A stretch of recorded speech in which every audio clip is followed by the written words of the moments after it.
et bienvenue dans Regard d'ailleurs sur RMI-Info.com, votre émission d'actu d'échange et d'opinion. Comme vous le savez, les Mauritaniens sont appelés aux urnes le 29 juin pour élire le futur président de la République. 7 candidats dont sont en liste.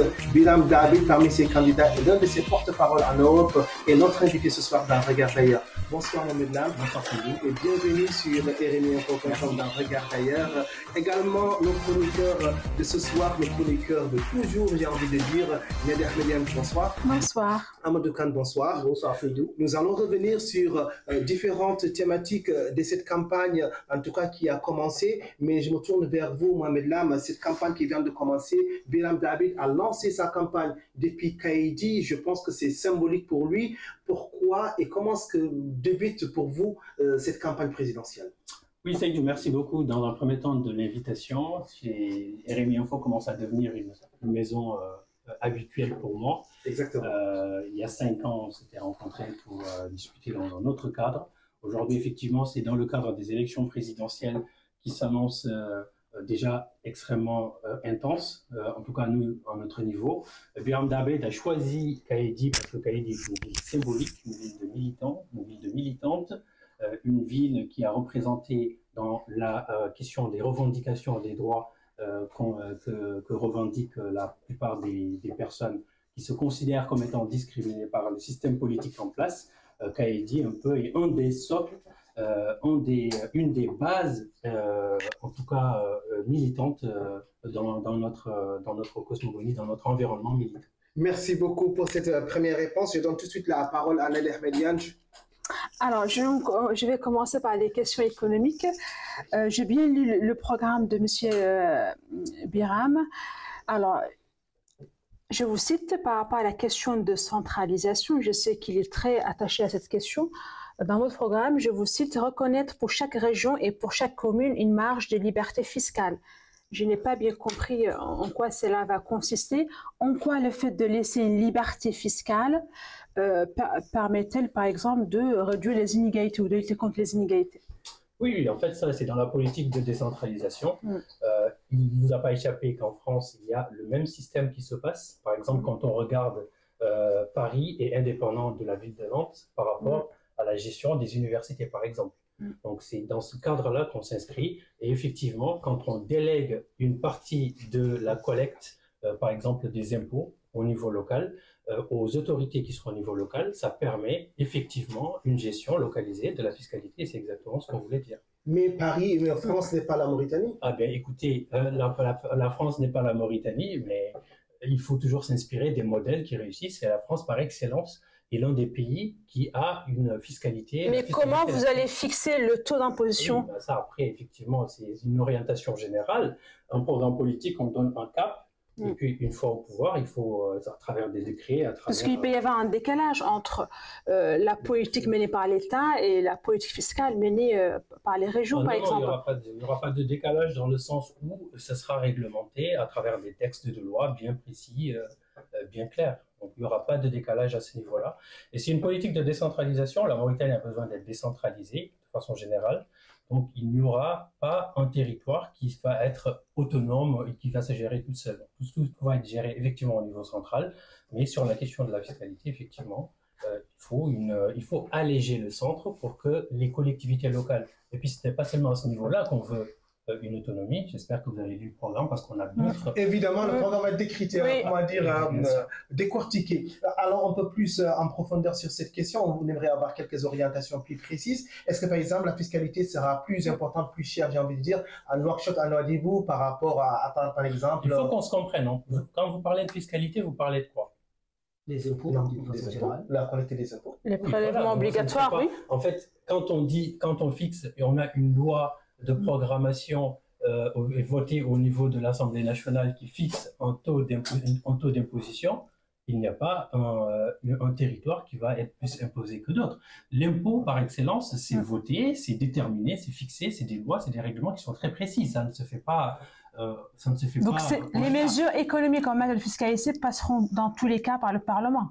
Parce que dans le texte, ce n'est pas clair. Oui, on a l'impression que la région va avoir sa marge de manœuvre pour mener sa politique fiscale. Ce n'est pas explicite. Ce qu'on veut faire de façon générale, l'orientation qu'on a de façon générale, c'est que les régions, sur plusieurs domaines, notamment sur le domaine agricole, notamment sur le domaine de la pêche, notamment sur le domaine de l'élevage, ce qu'on veut, c'est décentraliser. Et c'est pour éviter effectivement l'exode rural. C'est pour éviter que les gens viennent dans le centre parce que là, peut-être la fiscalité est moins chère, ou peut-être parce qu'il y a plus de travail, ou peut-être parce qu'il y a plus d'opportunités dans le centre. C'est pour permettre aux personnes qui sont au niveau local de rester au niveau local et d'avoir toute une gestion économique, une gestion agricole, une gestion pastorale au niveau local. Oui, Nada. Oui. Ma question est la suivante. En quoi cette politique pensée rejoint-elle cette lutte que Biram dit mener contre l'esclavage foncier, en tout cas qui lui a valu une inamitié de part et d'autre en Mauritanie récemment? Biram Dabeid est connu pour être un militant contre l'esclavage et contre toutes les formes de discrimination. Effectivement, il n'y a pas de lien direct parce que là c'est une question économique et là vous me parlez de la question. Oui, mais parce que c'est comment dire, c'est une économie locale et aussi quand on dit esclavage foncier, ça nous fait penser également au foncier. Et est-ce que par exemple le fait d'alléger cela pourrait donner plus de latitude à certaines personnes pour l'accès à la terre? Pour les gens qui nous écoutent et qui ne savent pas ce que c'est que l'esclavage foncier, je veux bien que vous fassiez la définition. Non, ici c'est nous qui posons les questions. Ah non, vous me posez une question, vous parlez d'esclavage foncier. C'est Biram Dabeid qui a sorti le terme en Mauritanie avec d'autres aussi. C'est une expression qui veut dire plusieurs choses en même temps. Exactement, et c'est une chose aussi qui est entrée en tout cas dans le vocable politique mauritanien via les luttes que font Biram Dabeid et ses amis. Oui, mais en fait, si vous voulez, autrement dit, dans le sens biramien du terme, ça veut dire quoi l'esclavage foncier? C'est vous qui parlez de l'esclavage. C'est une expression que vous avez repris, que vous avez inventée, on peut dire. Donc c'est à vous, votre parti, de nous expliquer exactement ce que ça veut dire. Alors, la question de la fiscalité qu'a posée Nada, c'est une question bien précise qui n'a strictement rien à voir avec la question de l'esclavage foncier. Moi, j'ai décidé de les lier. La question de l'esclavage foncier, c'est quand, par exemple, nous avons une politique locale avec des gens qui pratiquent déjà l'esclavage et qui héritent en fait des terres qui ne sont pas destinées à la base à leur propriété privée. Donc c'est des gens qui se permettent de prendre en charge et de s'accaparer un certain nombre de surfaces terrestres, terrestres, qui ne sont pas de leur propriété. Donc c'est ça la question. Donc c'est pour ça que j'arrive pas à trouver de leur propriété ou bien qui ne donnent pas accès aux personnes qui les valorisent. La question du foncier, même si cette personne. Mais en fait, la question du foncier, l'État a des possibilités énormes en Mauritanie, malheureusement, en ce qui concerne le foncier. Donc les personnes qui déjà sont dans une pratique, dans une dynamique esclavagiste, effectivement se servent. Donc le terme esclavage foncier, il n'est pas empirique en fait.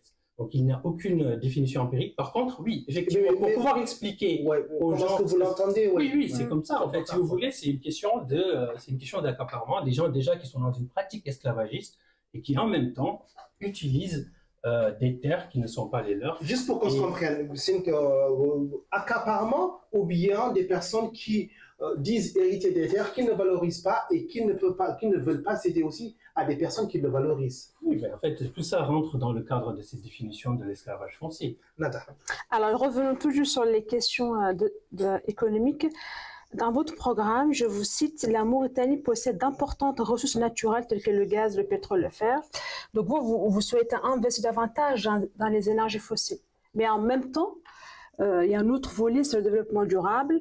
Vous souhaitez aussi investir, développer les énergies renouvelables telles que le solaire, par exemple. Est-ce qu'il ne s'agit pas d'une politique paradoxale? Pourquoi? Pourquoi? Oui. Est-ce que vous ne voyez pas que les deux ne sont pas compatibles? Mais non, mais en fait, si vous voulez, nous, dans notre programme, on a déjà un volet sur l'environnement qui est extrêmement important. Oui. C'est-à-dire qu'il n'est pas évident de parler d'énergie en Mauritanie parce que, de toute façon, la production aujourd'hui que nous avons n'a pas encore atteint le niveau qu'on souhaiterait qu'il ait. On aura le deuxième semestre de 2024 pour pouvoir avoir toute la visibilité sur cette production économique. Oui. Là, en l'occurrence, par rapport à ça, c'est pour commencer. Par exemple, quand on parle des énergies concernant les énergies fossiles, effectivement, ça permet effectivement à ce que nous ayons une sorte d'autonomie à ce niveau-là, au niveau de la Mauritanie. Mais il ne s'agit en aucune manière d'une politique contradictoire. Donc, je n'arrive pas à... Oui, mais d'un point de vue environnemental, parce que je vous cite, parce que vous vous contredisez beaucoup dans le programme, vous proposez plusieurs mesures environnementales telles que créer un cordon littoral, par exemple, pour protéger la ville, la gestion des déchets, etc. Donc, mais en fait, aucune mesure sur la cause du réchauffement climatique. Est-ce que vous connaissez la cause du réchauffement climatique? Oui, bien sûr. Est-ce que vous connaissez le taux de production de la... C'est l'activité économique qui a la cause. Même si la Mauritanie ne rejette que des émissions de CO2 inférieures à 1%. Parce que vous voulez protéger l'environnement, mais en même temps, vous développez des énergies fossiles. Mais nous démarrons, si vous voulez, la Mauritanie actuellement démarre sur cette question-là. Tout le monde parle de l'environnement. Effectivement, nous, ça fait partie de notre programme. Mais qu'est-ce qu'on entend par environnement? La Mauritanie n'a même pas d'usine, n'a même pas d'industrie. C'est vrai que les émissions de CO2 sont inférieures à 1%. Oui, c'est ça. Donc, en fait, c'est une question qui est vraiment subsidiaire, qui n'a absolument aucun intérêt pour le citoyen mauritanien de base. Ce qu'il faut savoir, c'est que le plus important dans les questions environnementales, c'est la gestion des déchets. Il ne vous a pas échappé que quand vous allez à Nouakchott, il y a des déchets partout. Il y a des déchets même dans des endroits qui ne doivent pas qui ne doivent pas être impactés. Donc c'est plutôt à ce niveau-là qu'on va mettre beaucoup d'accent, et puis c'est le traitement des déchets qui est prévu dans notre programme. Mais c'est extra important puisque c'est long. Mais si vous me parlez, les derniers rapports, juste pour terminer, si vous me permettez, la question environnementale, c'est une question extrêmement importante, mais dans le cas mauritanien, je vous ai donné l'exemple de la France qui fait partie des 5 ou 6 Oui, mais les conséquences du réchauffement climatique 1% qui impactent 1% de la production mondiale. Vous me parlez de la Mauritanie. Oui, mais surtout, c'est l'Afrique qui c'est l'Afrique de façon. Même la Mauritanie, en fait, la France. On a une chute de la production agricole de 40%. Oui. Donc c'est extrêmement important, donc il faut agir en la matière. Mais si on a effectivement mentionné ce point dans le programme, c'est un élément extrêmement important. Et puis de toute façon, ça fait partie des objectifs de développement durable pour le 2030. Merci beaucoup, Amadou Kane. Merci de m'avoir donné la parole. Et moi, ma question sera essentiellement politique. Donc, Biram David en est à sa 4e élection présidentielle. Il fait certes des scores honorables, mais il progresse. Cependant, il est bloqué par un fond de verre dont il n'arrive pas à casser et qui lui permettrait de se qualifier au deuxième tour, ou voire même de pouvoir l'emporter un jour. C'est tout le mal qu'on souhaite pour lui. Alors, ceci est lié à des différents problèmes, le contexte socio-économique, socio-culturel mauritanien, qui fait que beaucoup de Mauritaniens aujourd'hui ne sont pas prêts à voter pour quelqu'un comme Biram, ici d'une frange de la population qui est défavorisée. La sortie récente des maires de Bababé et Abdoulaye à l'épreuve concrète. Et deuxième chose qui fait que Biram est bloqué, c'est la personnalité de Biram elle-même. Elle fait peur à une partie de la frange de la population mauritanienne, et surtout l'armée. Biram fait peur à l'armée aujourd'hui, qui détient tous les pouvoirs en Mauritanie. Mais qu'est-ce qui vous permet de dire ça? Il va finir parce qu'au pouvoir, depuis 78, c'est l'armée qui détient le pouvoir. Absolument. Donc rien ne se fait en Mauritanie sans l'armée. Alors que Biram, dans ses différentes sorties, quand il sort, il indexe cette armée-là. En fait, donc, votre question arrive. Logiquement, Biram. Je veux bien la question. Non, vous m'avez posé la question, je vous explique. Alors, ma question, c'est que qu'est-ce qui va vous faire croire que cette fois-ci, ce sera différent que les autres fois? Oui, merci. Ça, c'est vraiment une très bonne question parce qu'elle est assez complète, même si elle est longue. Biram Dabeid fait peur à toutes les personnes qui veulent garder le statu quo. Toutes les personnes qui ne veulent pas le changement en Mauritanie ont peur des discours comme Biram. Ce n'est pas la personne de Biram qui fait peur, c'est ce que Biram incarne. Il incarne un changement radical. C'est un opposant anti-système. Donc il y a un système qui est établi effectivement depuis 46 ans, donc depuis le 10 juillet 1978. Aujourd'hui, nous voulons, et puis on a commencé les 2 dernières élections, on est arrivé effectivement 2e, en opposant qui arrive 2e avec des scores extrêmement hauts, des scores officiels de 18%. Donc, quand on te donne un score officiel de 18%, c'est qu'en réalité, tu peux en avoir beaucoup plus. Et je pense qu'on va s'arrêter sur ce score. Juste quand même, donc vous supposez qu'il y a eu trafic des votes ou autre chose? Non, c'est pas ce qu'on suppose, c'est ce qu'on a, c'est le sentiment qu'on a eu. Parce qu'on a fait. C'est le sentiment, c'est pas des faits. C'est le sentiment. Non, mais attendez, c'est le sentiment. On est en train de parler aux Mauritaniens. Ouais. Ils sont pas stupides, les Mauritaniens. Ils savent très bien de quoi on parle. Donc, on peut effectivement spéculer sur les chiffres, mais les Mauritaniens savent pertinemment que l'année dernière, nous avons fait un travail énorme.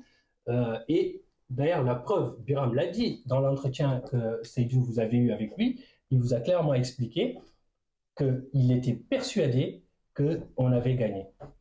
Il vous l'a dit. Il l'a dit. Il vous a confirmé que s'il n'avait pas gagné et que si l'État savait qu'il n'avait pas gagné, quel était l'intérêt de faire sortir l'armée au niveau du pays, d'intimider les populations, quel était l'intérêt de le faire et quel était l'intérêt de précipiter la proclamation des résultats. Et vous pensez que cette fois-ci, ce sera différent? Alors, nous, cette fois-ci, je veux que ce soit très clair. Nous n'accepterons pas un hold-up électoral. Donc ça, c'est le message que je veux vraiment délivrer. Nous n'accepterons aucune fraude, nous n'accepterons aucun trucage. Nous voulons des élections extrêmement transparentes, les observateurs internationaux qui seront présents, les citoyens qui vont aller voter, nous les invitons, après avoir voté, de protéger leur vote. Vous répondez toujours pas à ma question, qu'est-ce qui vous fait croire que cette fois-ci, ce sera différent? Oui, cette fois-ci, ce sera différent pour plusieurs raisons. En 2019, Biram Dabet est parti, il était quasiment seul. Ça veut dire, en termes de candidature, il était quasiment seul. Mais il a réussi à rassembler le peuple mauritanien. Parce que ses interlocuteurs, c'était le peuple mauritanien, malgré les divergences qu'il y a au niveau de l'opposition. Il y a eu plusieurs coalitions, ou en tout cas plusieurs rassemblements de partis politiques pour les autres candidats. Pour la coalition Vivre Ensemble, par exemple, c'était pareil. Pour le candidat qui est arrivé en 3e position, 4e position, c'était pas en tout cas. Voilà, en tout cas, il y a eu plusieurs partis ou alors des hommes, des personnalités politiques qui se sont rassemblés autour des autres candidats. Biram Dabet, il est parti et il s'est présenté au peuple mauritanien. Il a eu un score très honorable. Cette fois-ci, on a eu, vous les voyez les ralliements. On a eu le parti. Oui, on en reviendra là-dessus. Enfin, vous voyez les ralliements. Ça sera l'objet d'une prochaine question. Mais c'est incroyable ce qui est en train de se passer. Mais à part lui, on a des personnalités politiques qui viennent, on a des influenceurs hyper influents, c'est très important parce que nous vivons au 21e siècle, en 2024. Merci de nous le rappeler, mais citez-en un ou deux. Non, mais vous les connaissez. Il y a Malouma. On a énormément de personnalités politiques. Il faut le dire, ça doit sortir de vous. Il y a Malouma. C'est vous qui faites la promo de votre personnalité. Non, mais en fait, si vous voulez, encore une fois, vous me posez des questions, mais moi je réponds aux Mauritaniens qui nous regardent. C'est mieux. Et c'est encore plus important pour moi. Et pour répondre justement à la question, c'est de dire que cette fois-ci, on a, et tous les jours encore une fois, on a des citoyens lambda qui, avant, étaient radicalement opposés au projet politique ou même à la personne de Biram, parce qu'il y a des gens qui ne l'aiment pas juste par rapport à sa personne. C'est ce que j'ai dit. Et cette fois-ci, non, il y a des gens qui ne t'aiment pas parce que, tout simplement, voilà, ils n'apprécient pas ou ils ne te trouvent pas assez sincère. Mais actuellement, aujourd'hui, tout ce qu'on peut vous garantir, c'est qu'on a un grand rassemblement, que ce soit au niveau européen ou au niveau national.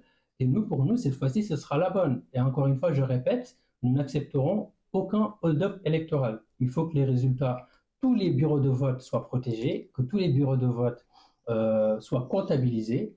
Une fois qu'on aura tous les chiffres, là, on pourra en discuter. Le Sénégal vient de sortir des élections, avant que je redonne la parole à Dada. Tout de suite, le Sénégal vient de sortir des élections. Les gens, en tout cas, ont rapporté que quasiment tout le monde, beaucoup de candidats avaient des représentants quasiment dans tous les bureaux de vote.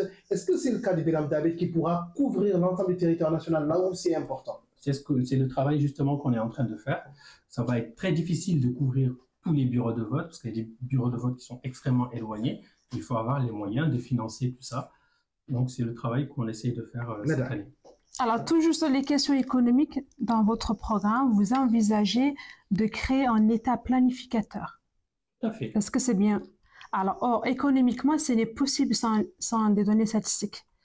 Donc, en lisant votre programme, il n'y a aucune mesure concernant l'ONS, l'Office national de la statistique. Donc, un État planificateur a besoin quand même de chiffres pour pouvoir évaluer sa politique économique. Donc, on sait que l'ONS ne parvient toujours pas à publier des enquêtes plus récentes. Et c'est vraiment, c'est problématique. Précisément. Sur le taux de pauvreté, le taux de chômage, croissance. Si, en fait, vous avez une agence nationale de la statistique et de la démographie qui est liée justement. Mais si, ils travaillent. L'ONS, mais. J'ai lu des statistiques qui mais parfois. Non, mais sur quoi? Sur quelques indicateurs. Donc, on a besoin de plus de moyens. Que proposez-vous? Est-ce que vous allez mettre plus de moyens pour qu'on ait un vrai office national? Vous parlez des statistiques. Oui. Je suis en train de vous expliquer qu'on a une agence nationale des statistiques et de la démographie qui travaille. C'est des scientifiques qui sont...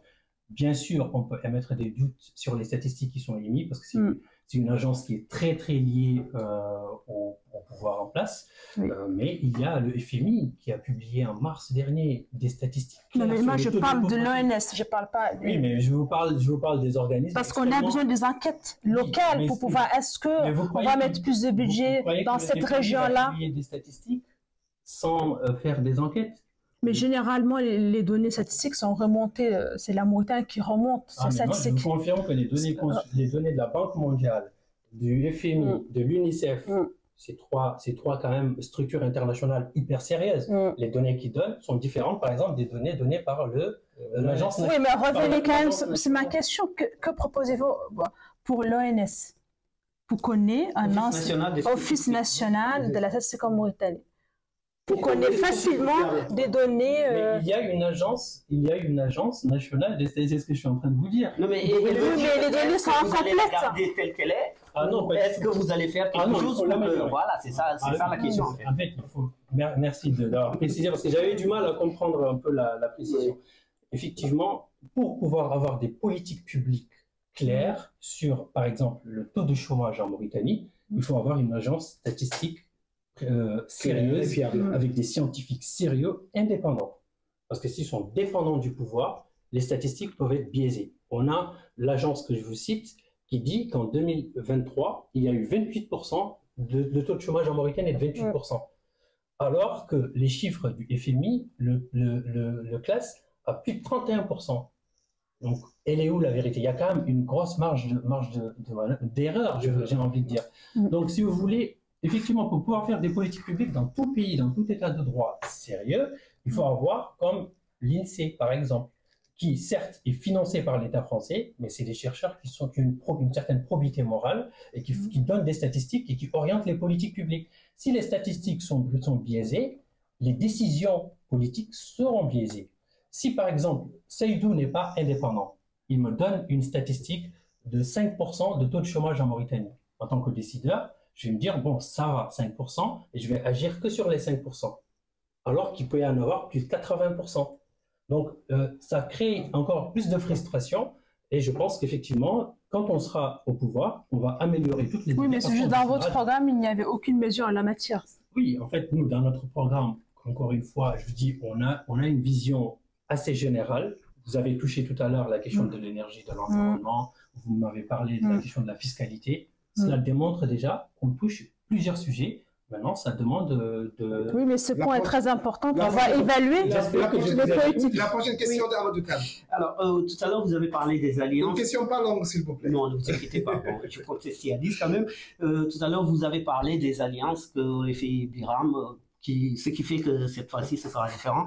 Donc, au-delà des alliances, Biram s'appuie depuis quelques années essentiellement sur le parti Sawab, qui est d'obédience nasseriste, des nationalistes panarabes, pardon. Or, cette année aussi, Biram a pu avoir le soutien de Samba Thiam, président des FCP non reconnu. Et quand on sait que Samba Thiam est intransigeant quand il s'agit des questions culturelles, le droit culturel de la communauté négro-mauritanienne, alors comment vous faites, une fois au pouvoir, pour concilier ces deux extrêmes, et les nasseristes, panarabistes et Samba Thiam? Oui, c'est une question très intéressante qui est d'ordre idéologique. Il faut déjà se dire, est-ce que l'alliance avec les Sawab, c'est une alliance idéologique ou c'est une alliance stratégique? Est-ce que le fait que Samba Thiam rejoigne la coalition Biram rejoint en même temps l'idéologie Sawab ou rejoint la stratégie. Les questions sont posées. Donc, vous comprenez. Non, mais je suis en train de démontrer. Ce qu'il est en train de dire, c'est une question très intéressante. Donc, il faut aussi développer. Je pense que c'est important. C'est mieux, oui. On vous laisse le temps. Donc ça, déjà, c'est les deux hypothèses qu'il faut se poser. Samba Thiam ne rejoindra jamais un parti idéologiquement qui prône la suprématie arabe. Et puis, on a fait un mauvais procès à Biram pendant plusieurs années sur cette question-là. Aujourd'hui, on voit bien que cette question est devenue presque un sujet tabou. Parce que nous, à la base, on savait depuis le début que Sawab, son objectif, c'est d'avoir une assise politique. Biram, son objectif, et ça se fait des alliances comme ça. Donc c'est une alliance de circonstances. Non, c'est une alliance stratégique. En politique, il faut des stratégies. Et en politique, les sentiments n'ont pas de place en politique. Il faut avoir des stratégies parce que l'objectif, c'est la conquête du pouvoir. Donc, il faut avoir des stratégies. Bien sûr, il y a des limites. Je vous donne un exemple. Biram utilise Sawab. Est-ce que vous êtes à l'aise avec cette phrase? Qui a dit ça? C'est moi. Non, je ne pense pas. Biram n'utilise pas Sawab. Ou alors, c'est un... Donc, vous avez dit que Sawab a besoin d'une assise... Non, Sawab a besoin de Biram. Biram a besoin de Sawab. Les partis qui sont dans le cadre d'une coalition ou d'une alliance ont besoin les uns les autres. Telle est la réalité de la politique partout où vous allez. Nelson Mandela, quand il est sorti de prison après 27 ans d'emprisonnement, eh bien, il est allé faire des alliances politiques avec le régime qu'il a emprisonné pendant 27 ans. Et pourtant, il a réussi à faire des réformes. Biram, c'est le Mandela mauritanien? Ça, je laisse les téléspectateurs en juger. Okay. Vous n'êtes pas convaincu de ça? Ah si, je suis très... Tous les journalistes, vous avez l'habitude de créer des petites polémiques comme ça. Mais non, je pense que Biram est pour moi une personnalité politique extrêmement importante. Et c'est une personnalité qui est une bonne nouvelle pour la Mauritanie. Bon, mesdames, j'ai quand même une question. Vous qui avez consacré un livre à Kadiata Malick Diallo et qui soutenez Biram Dahabed depuis un certain temps, à quand le livre c'est Biram Dahabed? Et je n'ai pas envie de dire pourquoi vous n'avez pas fait de livre c'est Biram Dahabed. Non, Biram, après, moi, si c'est le côté écrivain, ça dépend des sensibilités de ce que j'ai envie. Vous n'êtes qu'une personne, rassurez-moi. Je n'ai pas envie de faire un livre sur votre candidat. Pour l'instant, c'est pas très crédible, si vous voulez. Je ne peux pas soutenir quelqu'un, faire un livre en même temps j'aurais pas le recul objectif que je devrais avoir. Par exemple, Kadiata Diallo, j'ai fait un livre sur elle, et effectivement, je ne la soutiens pas politiquement. Alors, j'avais pas forcément prévu de poser cette question, vu que vous m'avez tendu la perche. Vous n'êtes pas sans savoir que Kadiata Malick Diallo, qui est une personnalité politique que vous adoubez, ne soutient pas Biram cette année, ne soutient même pas le candidat de sa propre alliance. Il a choisi à soutenir Atouma Soumaré. Est-ce que vous êtes dessus? Pas du tout. Enfin, Kadiata Diallo, je n'ai jamais soutenu Kadiata Diallo politiquement. J'adore la personnalité politique qu'elle est. D'un point de vue intellectuel, c'est très stimulant pour moi. Mais d'un point de vue politique, pour moi, Biram est le seul capable de renverser le système en place. Alors, vous avez critiqué le bilan de Razouani en disant, je vous cite, en Mauritanie, 2 millions de personnes, soit 56% de la population, vivent en situation de pauvreté extrême. D'où viennent ces chiffres? L'UNICEF. Ce n'était pas indiqué dans votre programme. Mais, oui, mais on ne peut pas en citer. Mais si. On constate statistique sans source. Si. Moi, je peux vous dire, en tant qu'écrivain, je peux vous donner les chiffres sans vous donner les sources.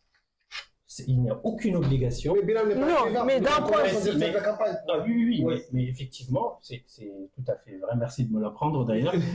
mais pour les électeurs, il faut qu'ils puissent vérifier. Mais les électeurs. Sinon, tout le monde peut avancer n'importe quel chiffre. Vous savez, la responsabilité d'un homme politique aussi, c'est de faire une prise, de travailler dans la prise de conscience des masses. Quand par exemple, là, ce que vous venez de faire, c'est très intéressant. Vous avez vu un chiffre, vous ne savez pas d'où ça vient. Vous me posez la question, je vous le dis. Mais peut-être que vous avez même découvert ce chiffre et que vous avez posé la question quand même, juste pour voir d'un point de vue programmatique pourquoi on ne l'a pas cité. Donc, il faut responsabiliser les citoyens et ne pas accepter à ce qu'on vous dise tout et n'importe quoi. Oui, mais un homme politique doit être rigoureux. Oui, mais quand il avance en constat statistique, il doit citer ses sources. Oui, mais Pas forcément. On n'est pas obligé de citer les sources. Effectivement, ça n'a aucune Sinon, les électeurs ne peuvent jamais vérifier. Ah, mais vous pouvez théoriser. Mais non. Je peux vous garantir que c'est l'UNICEF. D'ailleurs, je peux vous en donner d'autres des chiffres si vous voulez. Donnez quand même, oui. Il y a 71% de la population mauritanienne qui, en 2023, de la population mauritanienne au niveau rural, qui vivait dans ces situations de pauvreté multidimensionnelle même. De pauvreté multidimensionnelle. Il y a plus de 61% d'enfants dans la population pauvre qui vit dans cette situation. Et ça, nous... Selon la même source. L'UNICEF. Je vérifie. Absolument, l'UNICEF. Merci beaucoup, Mohamed Lam. Juste une question aux élections présidentielles. Mars 2023 pour être plus précis.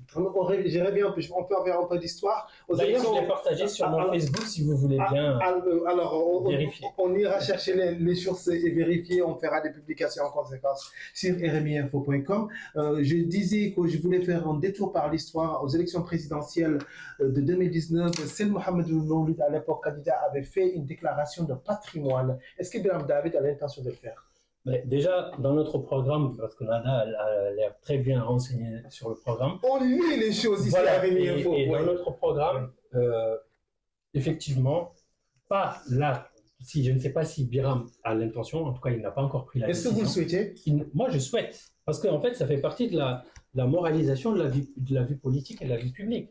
Moi, je souhaite que Razouani, déjà, avant le deuxième mandat, fasse sa déclaration de patrimoine. Parce qu'apparemment, les questions économiques, de crimes économiques l'intéressent particulièrement, parce qu'il a poursuivi son ami de 40 ans.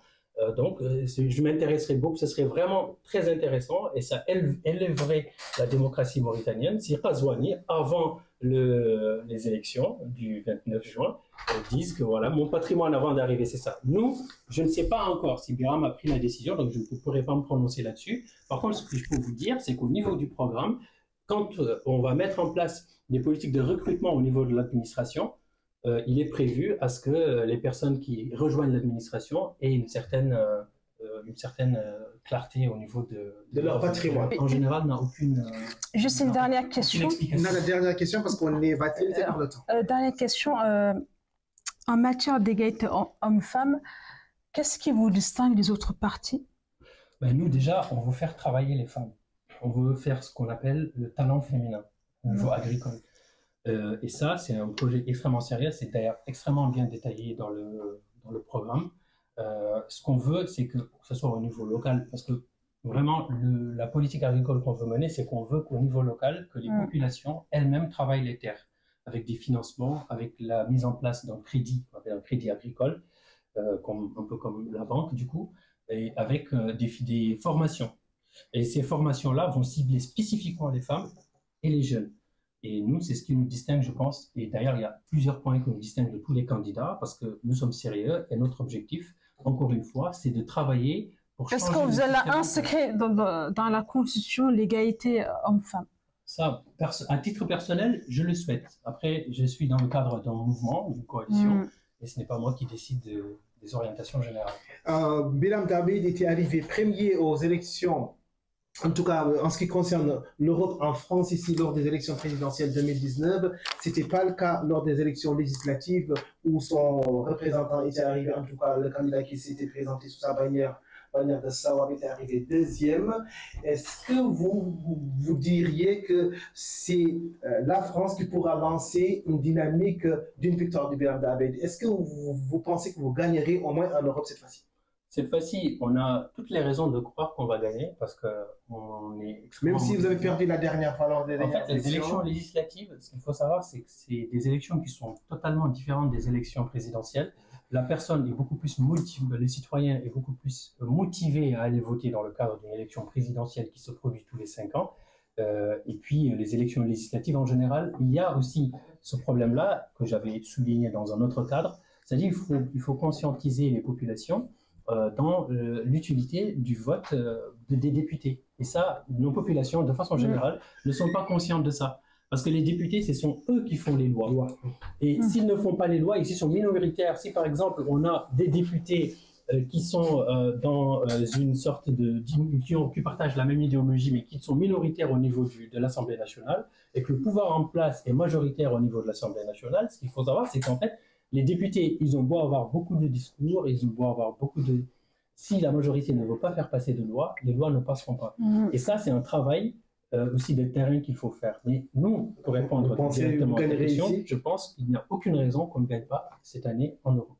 Et même en Mauritanie de façon générale. C'est entendu, ce sera votre dernier mot. Merci beaucoup Mohamed Lam, en tout cas écrivain, également soutien et porte-parole même de Biram Dahabed en Europe avec d'autres personnes bien entendu. Merci beaucoup Seydou et merci à vous tous. Beaucoup. Merci Amadou Kane, merci Nader Ahmedian. C'était Regard d'ailleurs sur rmiinfo.com. Merci de nous avoir suivis. On se retrouve très prochainement sur rmiinfo.com.